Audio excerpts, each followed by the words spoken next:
The 30th Annual National Guard Golden Coyote Training comes to an end today.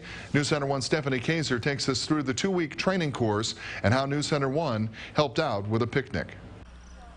It's 2 weeks of rigorous training in real-life scenarios. One of the sayings we have in the military is you train as you fight, so we try to make the training as realistic as possible. 4,400 soldiers from 25 different states and 4 foreign countries came to the Black Hills for an exercise that gives them a one-of-a-kind training experience. Working with our allied partners, that presents an element of realism that you can't get otherwise. Many say the importance of the drills and training proves vital for overseas operations. Training that we have at the exercise is so important to soldiers that might be deploying to an overseas environment. It's relevant training that they're going to face. As the training came to a close Wednesday, 10 teams competed throughout the day to win the Coyote Cup.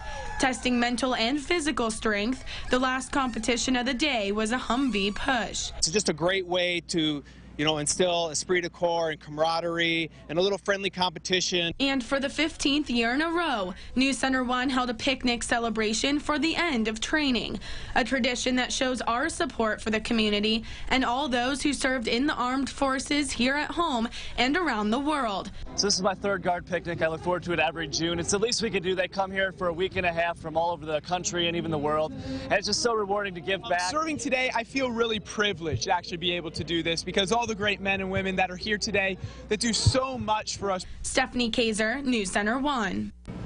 And it was a wonderful time out there at the Appreciation Picnic tonight. Again, all of us here at News Center 1 thank those who have served or are currently serving.